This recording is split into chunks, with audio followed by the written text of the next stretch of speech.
अस्सलाम वालेकुम व्यूअर्स, कैसे हैं सब लोग। उम्मीद है सब लोग बिल्कुल ठीक ठाक होंगे। I am not a blogger, मैं कोई व्लॉगिंग नहीं करती, व्लॉग नहीं बनाती, मैं ब्लॉगर नहीं हूँ।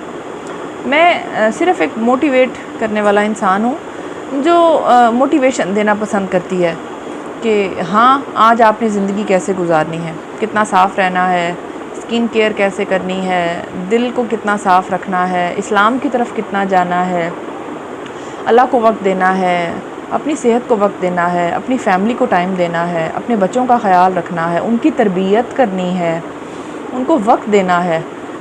देखें, जो आपके फ़राइज़ हैं ना, उनको निभाएं ना तो दूसरों के हकूक़ खुद ब खुद अदा होते चले जाएंगे। मैं सिर्फ़ यही बताने आती हूँ।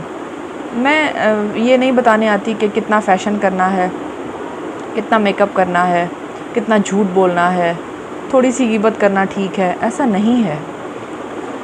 मैं अपनी लाइन पर चल रही हूँ, मैं जिसमें लोगों को ये बताने की कोशिश कर रही हूँ कि अल्लाह क्या है, अल्लाह कौन है, अल्लाह की क्या अहमियत है, वो आपकी ज़िंदगी में आपको किस हद तक फ़ायदा दे सकता है, अल्लाह ताला आपको कहाँ से कहाँ लेके जा सकता है। सब कुछ अल्लाह है, सब कुछ अल्लाह है, सब कुछ अल्लाह। बाकी सारी चीज़ें खुद ब खुद आपकी तरफ आना शुरू हो जाती हैं। कहते हैं बादशाह को अपना लो, बादशाहत खुद आ जाएगी। जो रियाया होती है ना, वो ख़ुद आपकी तरफ आ जाती है। बादशाह से बना के रखना सीखें, शाही सीखें, हुकूमत क्या चीज़ होती है, दिलों पे हुकूमत क्या चीज़ होती है, इंसानियत क्या चीज़ होती है।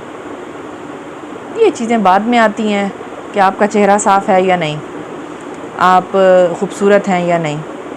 आपका दिल खूबसूरत होना ज़रूरी है, आपका दिल साफ़ होना ज़रूरी है। सबसे ज़रूरी चीज़ें इनर ब्यूटी है।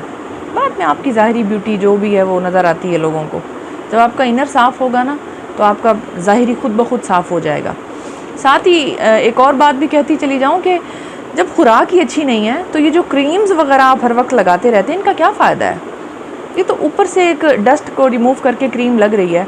जब ब्लड प्योर हो जाता है ना आपका, उसमें फ्रूट जूस होता है, उसमें हेल्दी फूड होता है, उसमें बेसिकली पॉजिटिव थिंकिंग्स होती हैं, तो आप खुद ब खुद फ्रेश होना शुरू हो जाते हैं। चीज़ें अंदर से आती हैं। आप बाहर से स्किन के अंदर क्रीम्स को डालने की कोशिश करते हैं।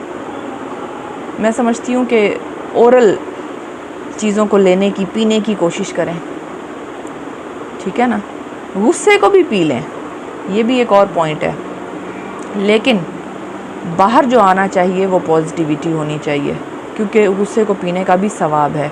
पता है अल्लाह ने इन तमाम चीज़ों का सवाब क्यों रखा था कि कोई जुल्म करे और तुम बर्दाश्त करो तो सवाब है, कोई धोखा दे तुम बर्दाश्त कर जाओ तो सवाब है, कोई तुम्हारे साथ ज़्यादती करे, तुम्हारे ख़िलाफ़ बोले, नाइंसाफ़ी करे, तुम बर्दाश्त कर जाओ तो सवाब है, तुम सब्र करो सवाब है। क्यों?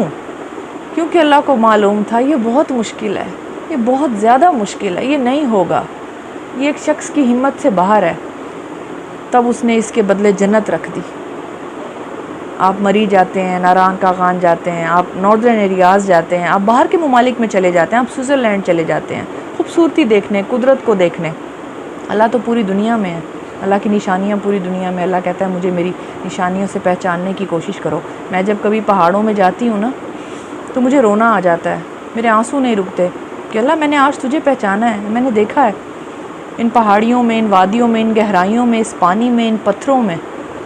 तो इतनी बड़ी ताकत है, तो इतना मजबूत है, ये तेरे कहने पे ऐसे ठहरे हुए हैं इतने बड़े बड़े। हम इंसान के सामने तो कुछ भी नहीं है, हमारी बातें बड़ी बड़ी। हम तब बड़े हैं जब हम बर्दाश्त कर लेते हैं। आज ही बर्दाश्त के मादे को अपने ज़रा बढ़ाने की कोशिश करें। जो बुरा कर रहे हैं ना उनका नुकसान होगा। दोज़ख कहती है कि अल्लाह ताला मुझे और दो, अभी मैं नहीं भरी।